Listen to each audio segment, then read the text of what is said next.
星汉灿烂走出国门，得到世界的认可。赵露思和吴磊扛着大旗。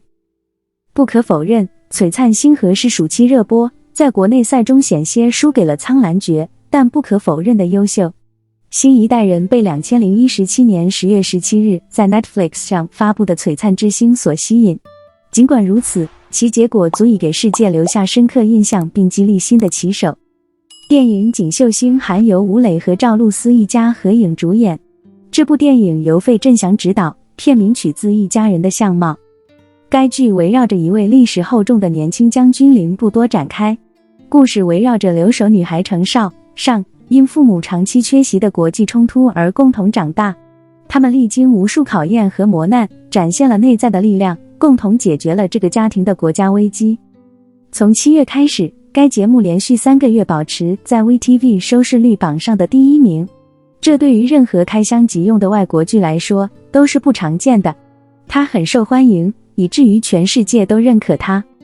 Netflix 于1997年开始提供互联网电影租赁服务，它的总部位于美国加利福尼亚州的洛斯加托斯，但很多人并不知道这一点。连续5年来，大多数客户都表示对 Netflix 感到满意。吴磊和赵露思因为在剧中扮演的主要角色，凭借 Netflix 的推出打开了国际市场，他们的人气和流量猛增。吴磊的演艺生涯是从一个被观众围观的童星开始的，随着时间的推移，他的许多电影已成为经典，通常被认为是必要的观看。因为是优秀的演员，所以深受娱乐圈的喜爱，他对他们的思想和道德有着非常强烈的积极影响。不少网友纷纷批评赵露思的演技，然而在观看她在群星中的表演时，他们的批评很容易被忽视。很多观众都觉得露丝对哭泣的刻画特别引人入胜，让人难以忍受。开播前，这部剧的质量已经超越了《苍兰之术》，我也相信这是因为它突然推出而不是自然发展，几乎没有编辑，很多这样的节目播出很快，而且乱七八糟。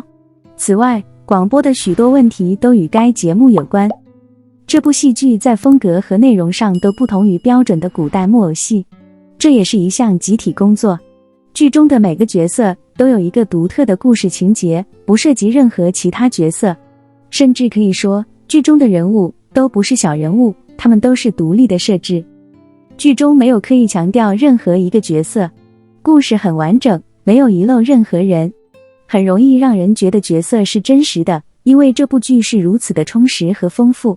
袁山剑、阿木和阿福、文帝和岳后妃楼瑶和昭君都是剧中的一些有故事的人。此外，二哥万琪琪等人也在剧中亮相。编剧暗示了对史诗作品《清明上河》的看法。事实上，星光灿烂看起来更像是一条河流，围绕着他的一个角色。星寒锦绣番外18，温蒂说了让 Carl 不高兴的话。生完孩子后，女孩子最绝望的就是各种亲人的思念。你要给孩子多吃点，不然就没有奶了。你看你如何照顾你的孩子，你如何照顾你的丈夫。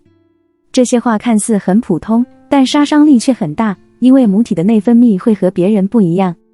文帝扮演了这个角色，但文帝一贯的角色让大家并不讨厌他，但文帝一直认为火不多是真的。让我们看看 Carl 和文迪是如何斗智斗勇的。星寒锦绣番外18，温蒂说了让 Carl 不高兴的话。皇上退出朝廷后，只剩下霍不多一个人。你今天怎么有这张脸？看来你已经3天没睡了，怎么，程少商欺负你了？皇上看到儿子那张恭敬的脸，很不高兴。回皇上吧，不，只是孩子病了。霍不多实话实说。生病了，连孩子都照顾不了，看你这样，赶紧回家睡觉，别挡我的道。皇上一挥手，霍不珠往后退了一步。中午，程少商在照顾宝宝，霍家迎来了一位不速之客。程少商，你怎么照顾你的孩子，让我孙子看起来病得这么厉害？还有，你是怎么照顾你老公的？子生今天脸色难看，我看你还红着呢，你这丫头怎么样？表现得像个新娘，又表现得像个祖母呢？皇上见程少商，责备一长串。程少商扶了扶他的额头，他憔悴到了极点，老皇子视而不见，知道他很在乎霍不多和孩子。回皇上，少商也是第一次当妈妈，第一次当新娘，所以做得不好，还请见谅。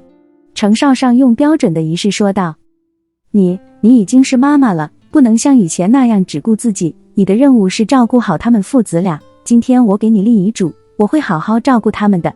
以后子生和我的孙子，如果他们有什么不妥，我只问你。皇帝开始不讲理了。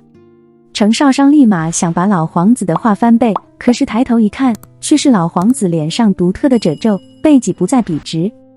老皇帝真的老了，老爷子关心养子养孙也是情理之中。子生没有其他的亲人，皇上真正爱子生，实属难得。少上默默地吸了口气，只说了一个是字。唉，今天太阳从西边出来了，程少商，你没反驳我。皇帝虽然老了，但逻辑还在。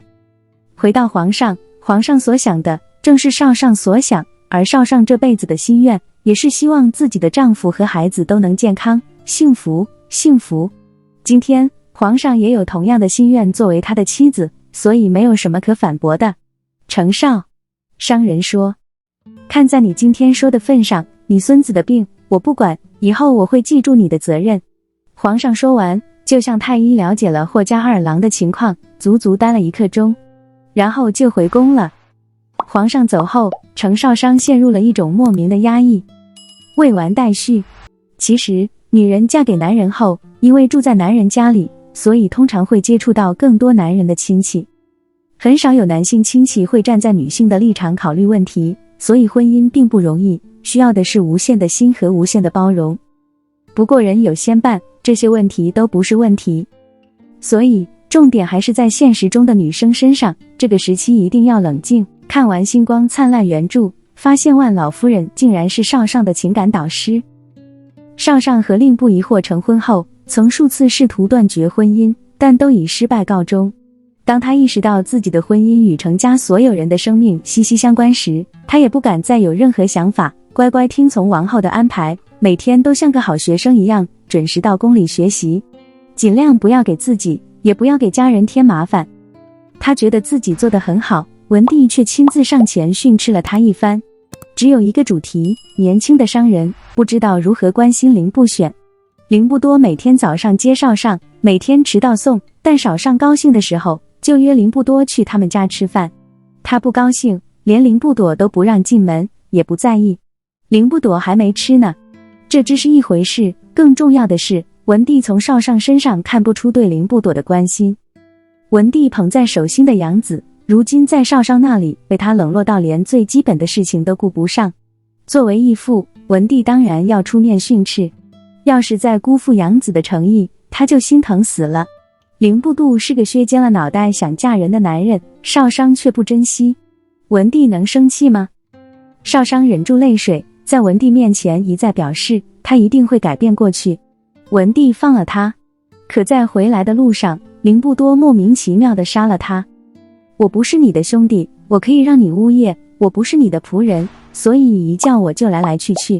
我是你未来的女婿，你要尊重我，亲爱的，我相信我，你的眼睛应该在我身上。我希望你记住这一点，并考虑将来如何处理我。